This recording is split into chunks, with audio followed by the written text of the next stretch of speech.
Olá, pessoal. Estamos começando mais um podcast Agora é Now e hoje com o convidado Renato Guedeville Pena, filho. Essa pessoa ilustre que está aqui, que é especialista em finanças, conselheiro empresarial, podcaster do Futebol S.A. e administrador. Somos colegas de profissão, inclusive. Sou formada em administração em TI. Ninguém disse. Mas hoje a gente vai falar de empresas. Primeiro, deixa eu dar boas-vindas a ele. Oi, Renatinho. Ô, Nali, prazer. Que honra. Prazer não, que honra estar nesse projeto maravilhoso que tem tudo para arrebentar nos próximos meses, anos.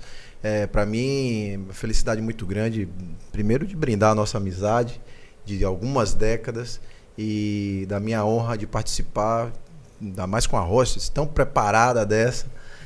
Então vai ser um bate-papo bacana. Obrigado pelo convite e vamos de Agora é Now. Bela introdução. E já que a gente vem da administração, eu já vou começar perguntando como é o desafio de empreender nesse país. Eu gostei da parte que você suspirou. Porque tem muita relação com isso mesmo, com suspiro. Na verdade é muito difícil empreender no Brasil. A gente tem uma série de fatores que contribuem para jogar contra o empresário. Mas aí, se a gente começar a relacionar isso, primeiro você tem um ambiente muito hostil em termos de regulação tributária, um sistema tributário caótico, em que cada estado briga pelo seu quinhão e acaba por fazer regras específicas de alíquota de impostos. A gente tem um ambiente da legislação trabalhista que evoluiu nos últimos anos, mas ainda com uma série de oportunidades de melhoria, sem falar na altíssima e obscena taxa básica de juros que a gente vive no país. E aí, só para alinhar um pouco para quem está nos assistindo, na verdade a taxa de juros ela é fundamental porque ela é que pode tirar a coragem ou dar a coragem de você empreender. Todo empresário é um comprador de risco. Todo empreendedor é um comprador de risco. Porque no momento que o cara decide abrir uma empresa, colocar o seu nome, buscar um empréstimo para investir em algum determinado sonho, seja numa padaria, seja numa fábrica, seja numa empresa de prestação de serviço, ele está comprando risco. E ele está comprando risco num país em que a taxa básica de juros hoje é de 15% ao ano. E isso é mortal para o empreendimento, porque ele tira a sua capacidade de arriscar. Porque o cara fala, se eu não fizer nada e colocar meu dinheiro no banco, ele vai render 15% ao ano. Abatido ali, claro, os impostos, né? E se eu fizer tudo certo, será que sobra na última linha? Será que o retorno do que eu coloquei sobra esses 15%? E a resposta é muito difícil que não. Porque você tem uma série de obrigações, uma série de desafios, você tem um mercado a ser conquistado. E isso faz com que você iniba ele de investir. E aí, por que a taxa de juros é importante? E todos nós nos encontramos com a taxa de juros. Porque é a partir dela que as precificações de bancos são feitas. Então, uma taxa que começa com 15 ao ano, por isso que você está vendo aí cheque especial na pessoa física a 8%, 10% ao mês. Por isso que você vê empréstimos para pessoas jurídicas de 2%, 3%, 4% ao mês, que são juros proibitivos. E eu sempre digo que contra juro composto, ninguém ganha a batalha. Ninguém ganha a batalha. Então, se você não consegue ter um custo de captação adequado, dificilmente você tem fôlego para virar. E aliado a isso, e aí eu vou falar da minha época, da nossa época de administração. A minha não, eu sou nova. Tá bom, obrigado. Então, da nossa época, e aí tem muito com relação da faculdade formar executivos e formar pouco empreendedor. Então, o ciclo de empreendimento, o ciclo de formação das universidades, principalmente dos cursos de administração, eram muito para executivos de crachá de empresas de primeira linha. E não do cara que bota a barriga no balcão e vai fazer o negócio acontecer. Então, teve muito, durante muito tempo, as faculdades de administração, e elas evoluíram nos últimos anos nesse sentido. Sim. Você tem bons exemplos, bons modelos. Algumas decaíram, né? A gente pega um cenário aí, principalmente aqui local, em Salvador, onde a gente não tem praticamente uma faculdade de administração que preste mais, só federal. Então, esse é um gap que a gente precisa em algum momento resolver. Então, só para não deixar a ponta solta, empreender no Brasil é, acima de tudo, um ato de risco. Perfeito. Por todas as variáveis possíveis. E olha que eu nem toquei na parte do mercado, que é aquela parte da porta da empresa para fora. Que aí você tem que combater concorrência, você tem que ter mix de produto, você tem que ter qual é o melhor cenário de abordagem, de contratação de pessoas que vão fazer essa diferença acontecer. Então, minha amiga, a tarefa é árdua. E vem cá, dentro desse cenário, já que você é especialista também em reestruturação de empresas, dentro desse cenário que é um tanto quanto desafiador e arriscado, dá para antecipar algumas armadilhas financeiras, tanto para quem está começando um empreendimento novo, né? Seja numa idade pouca ou numa idade avançada, tanto para quem está se reposicionando no mercado. Dá para perceber essas armadilhas financeiras? Dá. Por exemplo, se você falar em termos de empresa, o maior sintoma disso é o fluxo de caixa, né? Então, e aí é difícil porque o que a gente observa nas empresas e aí nas andanças de consultoria é que quem não sabe, quem não mede, não sabe para onde está indo. E grande parte das empresas brasileiras não mede corretamente. Eu quero medir. É ter um bom controle de fluxo de caixa, é ter bons controles operacionais. E é um papo chato, porque o glamour do empreender é justamente você lançar um produto, ir ao mercado e ver a aceitação de um serviço, você implantar algum negócio e vê-lo prosperar. Só que tem um trabalho, chamar de trabalho chato e sujo no sentido de organização, de mais metódico, né, mais metodologia, de você ter o controle da empresa na mão. E aí o controle passa por um fluxo de caixa adequado. Então, como é que... Porque o fluxo de caixa é onde o sintoma vem. A febre vem ali. Quando começa a faltar caixa e o empresário começa a cobrir esses gaps de caixa com as linhas de banco, que são caríssimas, ali começa a ter uma série de problemas que ele não consegue muitas vezes detectar. Esse é um ponto. Então, o fluxo de caixa é um sintoma que você observa. Queda brusca de venda, seja do serviço, seja de um produto, você começa a ter... E aí, mais uma vez, se você mede, você percebe mensalmente as variações. Se você é de varejo é nervoso. Você não pode medir uma vez no mês. Varejo você tem que medir todos os dias. Porque todo dia entra um cara disposto a deixar um pedaço do dinheiro dele no seu produto. Então, você não pode medir isso uma vez no mês. Você não pode medir só quando o balanço foi emitido uma vez no ano. Você precisa obrigatoriamente medir por dia. Esse é um ponto. Existe um termo chamado margem bruta de contribuição, que na verdade se eu tenho um produto que eu vou ao mercado vender por R$100 e ele me custa 80, minha margem bruta de contribuição é 20. Então, se eu não consigo... E aí eu preciso medir esse dado, porque em algum momento o mercado pode me apertar e dizer, esse produto que você me vende a 100, eu não estou disposto mais a pagar 100. Eu só vou pagar ele 92 agora. Eu só vou pagar ele 95. Se você não conseguir trabalhar seu custo, sua margem que era de 20 cai para 15, cai para 12, cai para 8. E essa margem é que vai remunerar todo o restante da operação, as outras despesas, porque para quem não está habituado, a gente precisa separar o que é custo de despesa. Custo é aquilo que é gasto para o essencial da empresa acontecer. Despesa é todo o que vem a reboque. Despesa de marketing, despesa de tecnologia, de TI, despesa de aluguel, luz, isso é despesa. Custo não. Se eu vou comprar uma água, se eu vou vender um jantar num restaurante e tem lá um pedaço de picanha de 300 gramas, aquilo é um pedaço do custo. O arroz é um pedaço do custo. O feijão... Então, tudo aquilo compõe custo. O empresário brasileiro, ele não mede a empresa dele dessa forma. E aí eu não estou falando das empresas organizadas. Eu estou falando da grande massa de empresas no Brasil, que são as pequenas, micro, as empresas individuais. Então, hoje, Nália, assim, é fundamental, e aí o Sebrae está aí para ajudar nisso também, principalmente as microempresas, né? A gente atua numa consultoria com as empresas um pouco maiores do que as micro, né? A gente atua com pequenas e médias empresas. Mas é fundamental que ele tenha essa assessoria, seja de um consultor especializado, seja do Sebrae, se informar. Nunca o conhecimento foi tão disseminado nisso.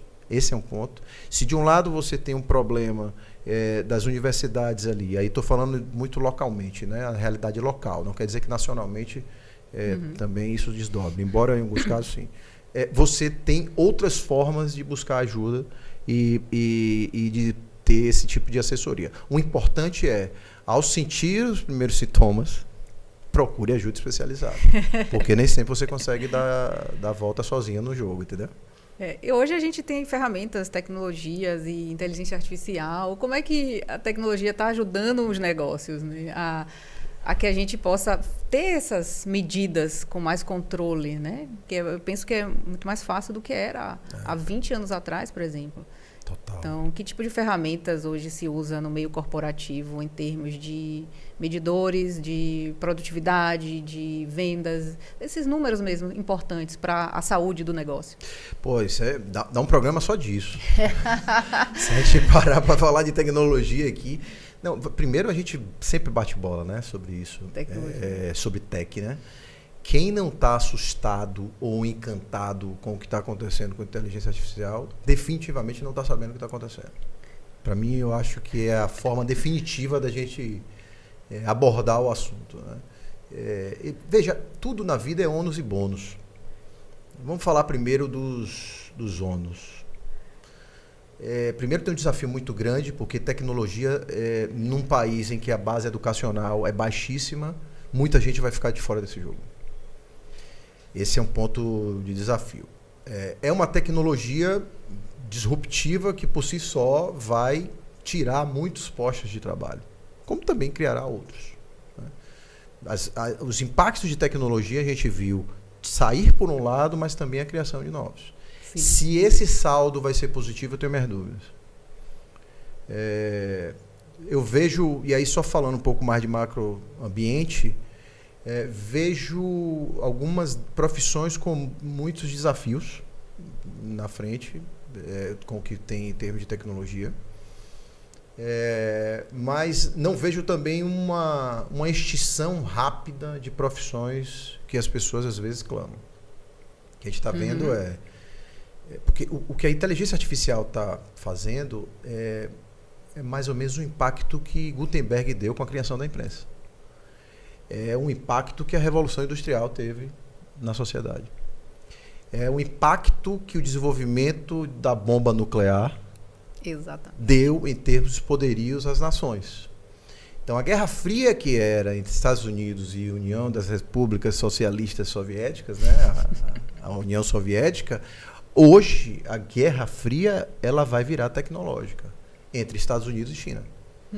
Então você tem dois grandes players que são os caras que mais investem, que tem ambiente que propicia esse tipo de abertura, de inovação. A China com um modelo um pouco diferente, a China com código aberto, que é um desafio, né? Assim, Estados Unidos com código fechado, China com código aberto, Estados Unidos com um player gigante, que é a OpenAI, que é do ChatGPT, a NVIDIA lá, que treina os robôs, que hoje é uma empresa com valor de mercado, até postei sobre isso no LinkedIn essa semana. O valor de mercado da NVIDIA é maior do que toda a indústria automobilística americana, é maior do que gigantes como Walmart, Amazon, enfim, é uma transformação, um direcionamento de poder de riqueza tão grande para essas techs, que a gente não sabe ainda o impacto disso tudo, né? Eu vou chegar até lá nas empresas, porque o primeiro que a gente está vivendo é o impacto ainda na sociedade. E curvas de inovação, se você pegar os impactos na sociedade de uma tecnologia, normalmente as curvas eram mais suaves. Quando você fala de IA, isso é uma curva meio que muito íngreme. o que significa que o impacto é muito forte. Já se fala em a superinteligência artificial em 5 anos. Porra, 5 anos é ali. 5 anos a gente piscou o olho, Amanhã. abriu amanhã. Amanhã. E aí? E o que é que se faz com isso? Estão todos preparados? Eu estou na parte do ônus, né? Vamos falar do bônus. Pô, do bônus, cara, aí o olho brilha, porque ela está nos dando a chance de ser cada vez mais inteligente. Lembra que a gente sempre comentou, e a gente viu estudos especializados, que o humano não usava 10% da capacidade dele no cérebro. O humano deu um jeito de arrumar, deu um jeito de achar uma forma de usar uma capacidade expandida, não necessariamente aqui, acoplada. Então, Perfeito. E isso abre um leque de oportunidade. Então, assim, eu uso inteligência artificial todos os dias da minha vida. Qual foi a pergunta mais inusitada que você fez ao ChatGPT? Rapaz, eu me chateei com o ChatGPT. Eu estava numa viagem com a minha esposa, com a Érica, que você conhece, sua amiga também. E a gente estava lá em Madrid e voltando do Bernabéu, voltando do estádio lá do Real Madrid. E aí eu pedi para ele a rota do metrô. E aí, num determinado momento, a gente entrou, ele deu lá. Quando chegou, ele mandou pro lado errado. Aí eu falei, caramba, não é possível. A gente se deu conta e falou, cara, tá errado. Isso é novembro. Aí eu falei, poxa, tá errado. Essa do que você me deu aqui, você tá me jogando. Ah, me desculpe. Eu falei, me desculpe, agora tem um problemaço aqui. Uma falta de confiança com a mulher. Você não sabe que eu tô ouvindo aquele, pô, Renato, me desculpe, não era a minha intenção. Mas assim, a pergunta mais inusitada, eu perguntei tudo que você possa imaginar, assim, sabe? Eu desde uma foto para saber um determinado quadro do que é que se trata. Mas o que ele tem me ajudado muito no meu dia a dia em termos de corporativo mesmo, né? De produtividade, ganho muito forte. Então, se eu faço um diagnóstico organizacional de uma empresa e levava para compilar esses dados em cerca de 3 semanas, isso me antecipou em praticamente 70% do tempo. Está me liberando espaço para que eu tenha condições de ter simultaneamente mais projetos. Que antes era uma função de ter braço. Consultoria é muito assim. Se você precisar atender mais clientes, você precisa expandir braço. Agora com IA não. Com IA você consegue ter uma série dessas coisas. É uma série de rapidez e assertividade nisso. O que é que eu acho que a gente deve caminhar para acontecer muito, né? E aí, falando no mundo das empresas. Nós teremos empresas de uma pessoa faturando milhões de reais. Digo isso aqui para você categoricamente. Porque a gente está vivendo agora o momento dos agentes de inteligência artificial. Uhum.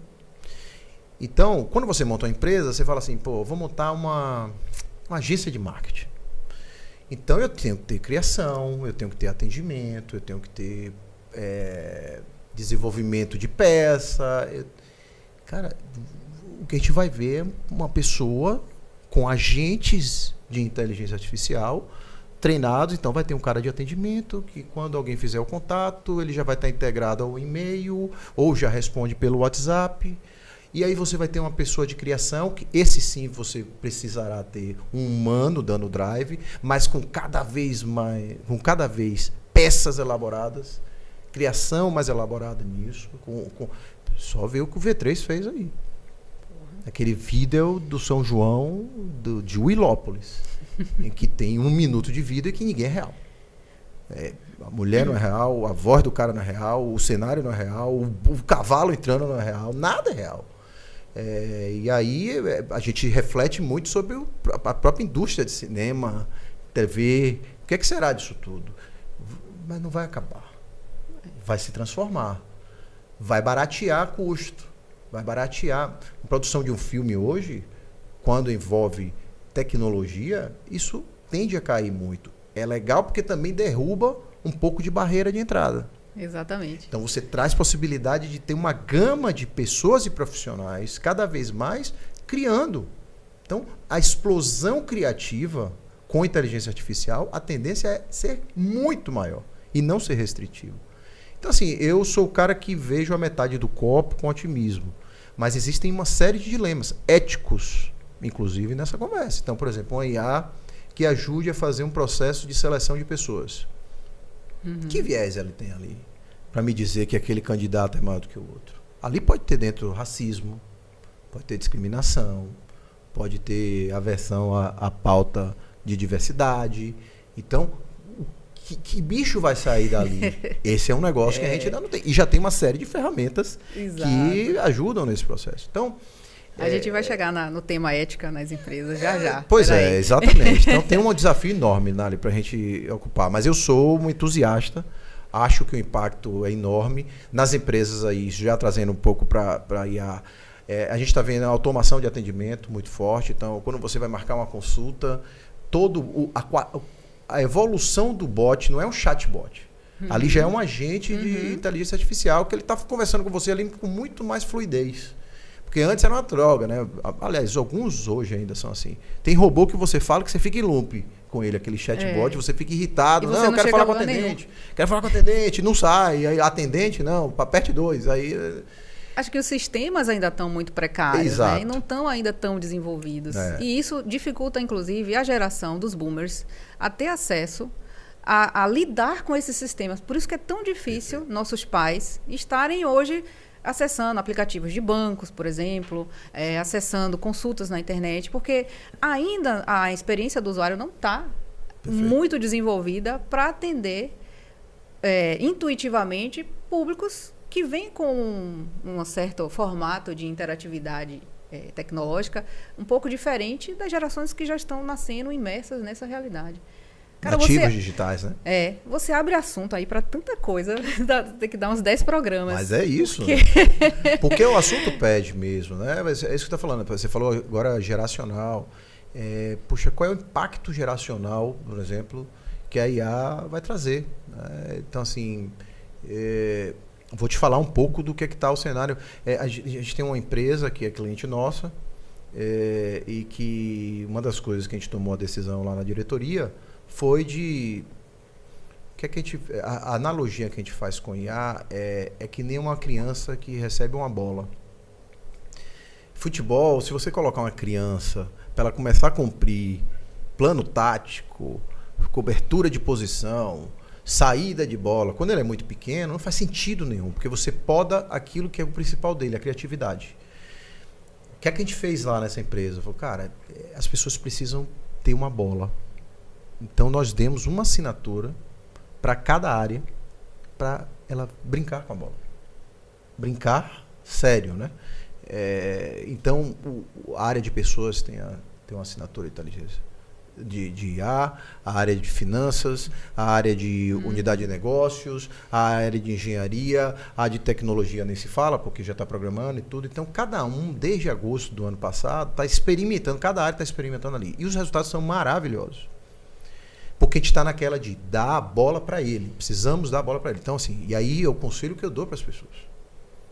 Não faz sentido você não ter na sua pessoa física uma assinatura de inteligência artificial. Paga. Esqueça gratuita. Tem que ser paga. Escolha uma. Escolha uma para chamar de sua.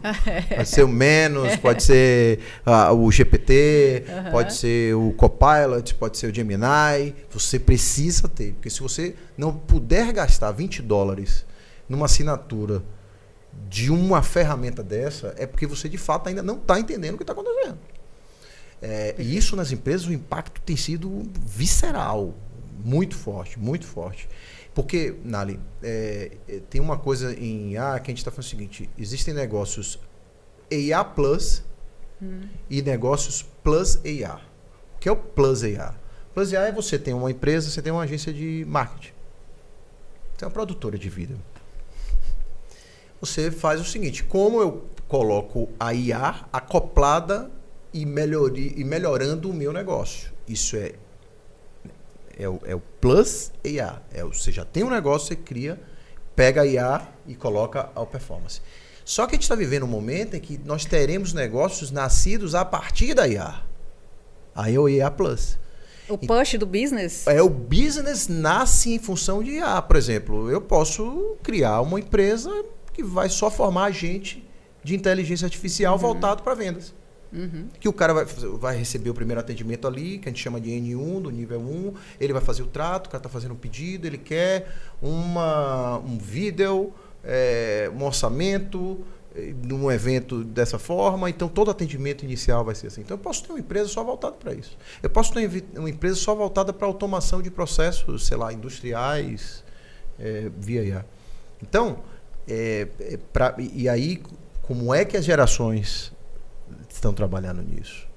O que é que a gente tem visto em termos de programação, por exemplo, que você também é da área, conhece muito. Os programadores sêniores estão se dando melhor do que os júniores. Porque a IA parte de um princípio básico: experiência. O prompt é isso. O prompt nada mais é do que a nossa experiência de vida, porque a grande possibilidade do crescimento, do conhecimento, é nas perguntas e não nas respostas. Então, um prompt bem feito diz isso. A gente percebe, quando você faz um prompt, é ali que você matou a pau. Quando você estruturou bem a pergunta. E o júnior ainda tem essa dificuldade. Ele não tem a senioridade de conhecer tudo. Não tem ainda o repertório. Não tem um repertório, não tem a vivência. A vivência é a experiência, mais tempo de vida. Né? Porque experiências não só resolvem. Não adianta também a pessoa ter 50 anos, mas com pouca vivência de vida. Ou com pouca vivência organizacional. Né? Eu estou falando de vivência mesmo. Experiência, mais tempo, mais casca grossa, certo, errado, me dei bem, me dei mal. Eu quero esse recorte, porque o prompt é um comando ali, né? É um pedido. E aí, a forma como você pede as coisas interfere muito no que você vai receber. É simples. Então, se você não está obtendo o que você quer ali, com aquele prompt, você está pedindo errado. Lá no audiovisual, a gente já usa muito. E não é assim, faça um vídeo assim. Se você fizer isso, vai sair muitas coisas que não vão servir. A gente tem que dizer, eu quero dessa forma, né? E dar algumas especificações técnicas.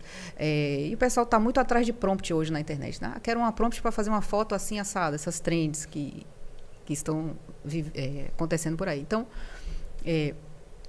esse repertório que você constrói de senioridade, de experiência, de vivência, vai fazer um melhor comando para você. Perfeito. Obter seus resultados no negócio. E a inteligência artificial é um elemento de inovação, e inovação agregada a inovação não é só uma descoberta, né, algo novo, mas é você aplicar aquela tecnologia a fazer negócios. Agregar a inteligência artificial aos seus negócios é um salto quântico que você dá, se você souber lidar com todo esse espectro de possibilidades de ferramentas tecnológicas para o seu negócio, para a sua produtividade, para o seu atendimento, para o seu gerenciamento. Perfeito. E assim, o conselho que a gente dá se aprofunde. A pessoa precisa se aprofundar em todos os aspectos, em todas as áreas. Então, seja numa construção de um planejamento, seja num orçamento, seja numa parte de criação, seja num... Poxa, eu provoco muito isso. Por exemplo, lá no Futebol SA, as curadorias hoje eu faço com IA me apoiando. Mas por quê? Mas eu defino que o prompt ele precisa me trazer as referências. Eu quero que você me traga as referências. Então não vou ficar dependendo da IA para ela, de repente, estar me trazendo informação que pode bater. Então, ela me traz referência, ela me traz o link da reportagem que ancora a minha curadoria. Eu falei, opa, legal, porra, isso é uma reportagem do The Times, uma reportagem do... A gente ouve isso muito, de se adaptar ou morrer. Mas hoje, a gente precisa se adaptar, é rápido. Corre, pai, que o negócio... A gente pode aplicar isso também aos negócios. 100%. Não. É importante só não confundir velocidade com pressa. Pressa é quando você atropela processos e aí a tendência é você dar errado. Não dá para implantar ou incrementar a tecnologia porque é cool, porque está no hype. A tecnologia tem que fazer sentido efetivamente para você. Agora, é fato que você precisa acelerar muito. Primeiro, porque as barreiras de negócio com a inteligência artificial caem substancialmente. Então, para você fazer determinados negócios, você tinha um nível de investimento que você precisava ter para você montar do zero, que hoje a automação e a inteligência artificial permitem que você não tenha esse tamanho de investimento. É claro, existem tipos de negócio que só com muita grana, outros não. Então, por exemplo, vou falar do meu aspecto aqui, consultoria. Cara, consultoria é um negócio que se as pessoas não correrem, vai ter problema. Porque a função da consultoria é ser, como o termo já diz, consultivo. Se você tem uma ferramenta que ela te dá, que você tem ao mesmo tempo um Bill Gates, um Elon Musk, você tem um Arminio Fraga, economista, eu posso ter um Philip Kotler no marketing, eu posso ter um Peter Drucker da administração, a qualquer momento, 24/7 na palma da minha mão aqui no celular. Se você não entregar valor enquanto consultor, e aí eu estou falando de qualquer área, de qualquer especialidade, você vai perder para a máquina em algum momento. Em algum momento o cara vai se sentir, por exemplo, eu sou conselheiro de empresas. Lá no conselho somos 3 conselheiros independentes, a empresa com mais de 1.800 colaboradores. Cara, será que isso não pode caminhar para uma dessas figuras do conselho ser, de fato, um conselheiro consultivo montado por IA, com prompt todo definido ali, o que é que eu espero desse perfil de conselheiro e algumas pautas que são relevantes você, de fato, não consultar ali? Pode ser que sim. Vou dar um exemplo. Lá numa das empresas que a gente é cliente, a gente usa o Read.ai. Não sei se você já fez isso. Já. Cara, é um negócio assim impressionante. Você faz uma reunião de 1 hora, o espiãozinho entra, o fofoqueiro entra, ele participa do call, ele, depois de 1 hora, ele te dá o resumo do que foi a reunião, ele te entrega bullet points, né, os pontos ali principais, ele te diz como foi a reação de cada pessoa. Se a pessoa ficou meio sonolenta na reunião. Se a pessoa. Mesmo. Ele é um fofoqueiro de primeira linha. Preparado, mas fofoqueiro. Mas ele entrega tudo. Então, assim, eu hoje não faço nenhuma reunião. Às vezes eu não participo de reunião, eu falo, não, beleza, vou ver qual foi o resumo. Como é isso com a privacidade, né? Pronto, aí já começa. Essa exposição toda, esse risco, todas essas. Como é que fica isso? Aí são os dilemas éticos, né? A gente precisa, por exemplo, eu estava falando de Guerra Fria, né? Existe, e aí eu estou falando aqui, não é achismo, é fato. Hoje o grande problema que existe é quem chegar primeiro na superinteligência. Porque quem chegar primeiro na superinteligência é o impacto maior até de quando as nações não tinham uma bomba atômica e desenvolveram. Porque é como se fosse o game over. Eu disse, olha, agora, meu amigo, eu preciso... Tá bom, e aí, quando esse cara chegar? Só para você ter ideia do que está se discutindo. Tem um livro muito bacana chamado Gênesis, de Eric Schmidt, ex-CEO do Google, e Henry Kissinger, que foi secretário de defesa americano. Um livro agora, de novembro de 24, falando sobre a IA. Gênesis da IA até o impacto futuro. E o que se está discutindo neste momento entre as nações? E aí não estamos falando de Europa, porque a Europa está quebrada, modelo de sociedade com uma série de problemas, economia, pirâmide demográfica perdendo população por causa de baixa taxa de natalidade. Eu estou falando de Estados Unidos e China. Se um desses chegar primeiro, o que é que vai ser do outro em termos disso, sabe? Porque ele pode, inclusive, ter tipo de ataques cibernéticos para frear o que um outro vai. Outro ponto de discussão ético e de dilema que a gente vai viver há um consenso em que o robô não pode dominar a gente. Mas e aí? Nós estamos preparados para isso? Porque já tem respostas da IA que nem sempre a gente vai entender. Porque talvez a nossa mente não esteja preparada ainda. E tem um exercício que é feito entre 2 IAs conversando por áudio. Elas se falam. E aí o momento um fala assim, pô, mas você é IA? Aí a outra responde, sou. Pô, mas por que a gente está falando dessa forma, nessa linguagem? Aí começa a falar... Na linguagem de máquina. E aí? Que momento que a gente vai desligar os data centers? Então, um problema pode acontecer, um bombardeio de um data center. E aí, isso, de novo, não é achismo. Isso está sendo discutido entre as principais autoridades no mundo. Porque Foda. é um problema, a gente não sabe. E se a máquina tomar uma autonomia tão grande disso, em que chega e diga, olha, agora, velho, vocês atrapalham mais do que ajudam. Então, esse é um dilema muito forte, sem falar dos vieses, que a gente já comentou um pouco, né? Sem falar dos impactos em termos de postos de trabalho. São momentos, assim, eu acho que a gente é muito sortudo de estar vivendo isso tudo. Mas a gente também vai passar por um desafio muito grande, que certas coisas que sequer nossa cabeça imaginava podem começar a acontecer mesmo. Por causa desse ineditismo em algumas situações que a gente ainda não vivenciou com esse tipo de dinâmica de tecnologia e de privacidade, vão surgir novas, né? Estamos numa transformação, não está tudo ainda definido. Então ainda vamos passar por alguns perrengues aí. Leis precisam ser criadas, enfim, a gente vai precisar ter uma vivência maior para que isso fique mais solidificado. A gente está no Neandertal da IA, né? Da IA. A gente está ali na Isso era é paleozoica, então tá nascedora, é o bebezinho. A gente... Para onde vai nosso senso crítico com tanta... Pois é. O que a gente faz para... Né? Porque assim, a gente vem de uma trajetória que a gente foi treinado para pensar e agora a gente tem alguém que pensa pela gente. Nos mune de informações para que a gente, na verdade, toma decisões pela gente. Não é nem... você tem essas opções, né? Você já vai... eu quero isso aqui. Você já vai estar com a resposta pronta. E aí? Nós não temos resposta ainda para isso. O que é que a gente faz quando a gente percebe que a empresa não está boa, está precisando realmente mudar, reestruturar, pelas bases mesmo, mas isso vai ameaçar, ferir a identidade dessa empresa? É possível fazer uma reestruturação?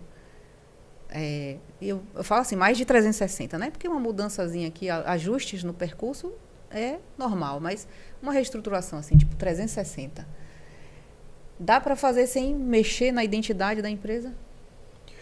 Veja, Nali, é uma boa pergunta, porque antes de tudo a gente não pode esquecer que por trás de todo CPF, por trás de todo CNPJ, tem algum ou alguns CPFs. Então, na essência, a gente está falando de gente. Ponto. Gente com suas características, né? com sua mindset, com sua capacidade de execução.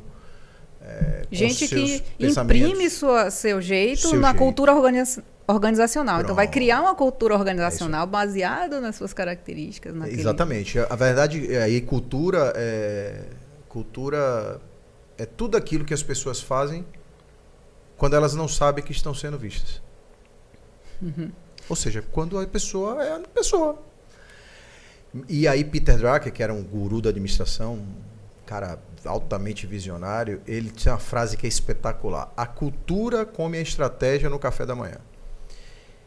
Cultura organizacional é tudo. Se você tem uma empresa em que ela é permissiva, a cultura dela é permissiva, em algum momento isso vai cobrar a conta. Se você tem uma cultura de empresa que é mais austera, isso pode ser pontos positivos, pontos negativos. Se você tem uma cultura que inibe inovação, se você tem uma cultura que permite inovação e que estimula a inovação, perfeito. Isso é fundamental. Então, em processos de reestruturação, a primeira coisa que você tem que ver é o seguinte, como e aí toda vez que eu me deparo com um caso desse, eu preciso entender primeiro como é a cultura. E você, entendimento de cultura, você precisa ouvir sócios e ouvir também pessoas da empresa. Porque quem faz a cultura é o corredor. É o bate-papo, é o cafezinho lá na sala e tudo. Então, você precisa, de alguma forma, entender o porquê da situação da empresa ter chegado ali. Se foram condições macroeconômicas, se foram condições internas de gestão, de perfil de equipe, se foi de alguma forma erro num planejamento ou num produto que foi lançado mal feito, num serviço. Você tem diversas coisas. Por isso que o diagnóstico organizacional é fundamental de largada em qualquer processo de estruturação. A gente começa fazendo o diagnóstico amplo da empresa, 360. Para daí você entender. Pronto. Aí, beleza. Em cima disso, como é a cultura dela? Como é que a cultura está desenhada e ela é permeada nesse sentido todo? Dá para fazer diferente? Dá. Estatisticamente, e aí isso é eu vi muito essa informação no próprio IBGC, que é o Instituto Brasileiro de Governança Corporativa. Culturas organizacionais estatisticamente mudam só com 5 anos. Se você hoje quiser fazer uma mudança cultural organizacional na sua empresa, você, se tiver sucesso, é a partir do 5º ano, você começando a fazer da data zero. Porque a gente se bate com isso com clientes. Pô, eu quero mudar minha cultura organizacional. Tá bom, peraí. Primeiro, quem nós somos agora? Por que você quer mudar? É o momento que pede? É a adaptabilidade? É você entender que você tem uma massa de pessoas, que você precisa construir um ambiente de talento. Por exemplo, a gente tem clientes que têm desde pessoas que praticamente estão na empresa desde a fundação, empresa quase 40 anos, mas tem um estagiário que está chegando agora. Então eu tenho baby boomers, eu tenho geração Y, eu tenho a Z, eu tenho a X, eu tenho todo mundo. Então, você é qual, Renatinho? Essa é a parte do constrangimento, né? Eu sou X, claro. Mas é isso. Então, como é que você trafega a linguagem? Como é que a comunicação para cada uma dessas? A esteira de conhecimento é diferente para o cara que é baby boomers, para o cara que é X, para o cara que é Y, para o cara que é Z. Tem um cara que é o perfil mais acelerado, o cara chegou há pouco tempo, ele fala, não, peraí, quando é que eu sou promovido? A turma que está chegando agora, ele já entra como estagiário, quer saber quando é que vai ser aproveitado, quando for aproveitado, quando é que ele vai ser promovido. Esse é um desafio, porque natureza não dá salto, natureza dá passo, e aí como você concilia isso com a nova geração, é de fato um desafio imenso. Só que a beleza está justamente na complementaridade, em você pegar a potencialidade de cada geração e saber o que é melhor. Então, na hora que você pega a turma que é nativa digital e une com a experiência de quem já conhece o negócio, de quem já enfrentou diversas crises econômicas, de quem já viu esse país, você tinha que ir para o posto de gasolina na sexta-feira, porque sábado o aumento estava na bomba. Então eram filas imensas. A gente praticamente não convive mais com... E quem está chegando também com a mente fresca, trazendo novas linguagens, novas ideias. É espetacular. Essa mistura. E dentro de cada geração temos os perfis. Dentro desses blocos, nessas categorias. Perfis de cada um. E essa diversidade, eu acho que também está na beleza, né, do sucesso. Essa multiplicidade, essa diversidade mesmo. Perfeito. E já que a gente está falando de pessoas, você lembra de um livro de administração, acho que é dos anos 90, Jim Collins, Empresas Feitas para Durar. Total. Que tem uma premissa que ele dizia assim, primeiro, para onde você vai? Primeiro coloque as pessoas, depois decida o que vai fazer, para onde ir. Então, a confiança nesse time, nessa equipe que você vai estar formando é fundamental para o sucesso. Ainda está atual isso ou está desatualizado? Eu acho que hoje a gente pode dizer assim, primeiro coloque as pessoas, chame a IA junto. Brincadeira, mas claro, isso ainda está atual? Super atual. Eu costumo dizer o seguinte, primeiro com quem? Depois para onde? Terceiro como? Primeiro com quem? Porque é com a visão de mundo das pessoas que te cercam é que você vai construir o que é o objetivo de vida do negócio. E relações de confiança são muito importantes e de valores, porque às vezes você está se unindo, mas as cabeças são diferentes, os valores são diferentes, a visão de mundo é diferente. E a tendência de dar errado é enorme. Porque, por exemplo, você não é porque você é amigo da pessoa que ela cabe para você como sócio. Né? Não é porque você não é amiga da pessoa que ela não te cabe como sócio. Exato. A mesma forma. Então, até porque a amizade se constrói ao longo da vivência, do relacionamento, dos pactos de confiança estabelecidos entre as pessoas, né? Sejam dentro de uma casa, sejam dentro de uma empresa. Então, é mais vivo do que nunca. Primeiro com quem, depois para onde, depois como. As pessoas, eu sempre digo, por trás dos CNPJ são CPFs. Agora, tudo isso precisa ser construído observando tudo o que está acontecendo hoje. Das facilidades e das dificuldades. Dos desafios que temos de empreender. E aí, de uma forma geral, empreender é difícil mesmo em todas as nações. Algumas são mais fáceis. tem ambientes de negócios mais abertos, mais facilitados. Empreender na Europa é uma forma, empreender nos Estados Unidos é outra, empreender no Japão já é outra, na China já é diferente completamente, né? Que foi nossa pergunta inicial, né? Como é que a gente vai empreender no Brasil como é que vai tanto empreender? Desafio? Exatamente, assim, num país, inclusive, que está perdendo, inclusive, demografia aceleradamente. Eu vi uma estatística, e esse é um dado que é muito importante, porque, na verdade, nós pagamos a aposentadoria dos nossos pais. A geração sempre paga. Os nossos filhos, teoricamente, vão pagar a nossa aposentadoria. Só que está nascendo menos filho. Está nascendo menos gente. As pessoas estão criando cachorro e não estão tendo filho. E não tem problema nenhum, eu tenho cachorro e filho. Às vezes eu confundo quem é quem. Mas não há nenhum problema nisso. Agora, do ponto de vista demográfico, temos uma catraca enorme. Então, a tendência é que até 2100 o Brasil saia de 215 milhões e vá a 160 milhões de habitantes. É perder 25% da população em 75 anos. É muita coisa. A China, que tem um BI 300, em 2100, ela vai chegar a 600 milhões de habitantes. Você diminuir pela metade. Porra. O grande protagonista que nós vamos ouvir falar cada vez mais chama-se Índia. Porque lembra, a China teve aquele problema de natalidade. Ela durante muito tempo inibiu que os casais tivessem filhos. Isso virou uma conta imensa. Aí vem a beleza do quê? Da produtividade. Por isso é que a tecnologia é estratégica para que menos pessoas façam mais. O ganho de produtividade ocupe e feche lacunas que a natalidade vai deixar no mundo. Então, e aí tudo isso para dizer que empreender pode ser fácil, pode ser difícil. A depender do país, a depender da conjuntura, a depender de quem que você se junta. Então, tanto da porta para dentro quanto da porta para fora. Renatinho, que aula! Oh, nada Ave de Maria. aula, bate-papo massa. A plateia aqui tá insana aqui. Nossa, dá para abrir uma caixinha de perguntas e a gente já pensar nos próximos, hein? Massa. O que você acha? Foi maravilhoso, maravilhoso o bate-papo. Eu queria agradecer sua presença, esses conhecimentos que você trouxe e vamos planejar o próximo. Vamos pro próximo? Vamos, obrigado, Nali. Foi ótimo, bate-papo massa, que seu projeto vá sempre em frente. Você, um orgulho de estar aqui, talentosíssima essa aqui. Vamos ouvir falar muito desse nome aqui, vocês vão ver aí. Mas obrigado mesmo, Valeu, até a próxima. Meu irmão. Meu irmão. Então, por aqui eu fico. Tchau.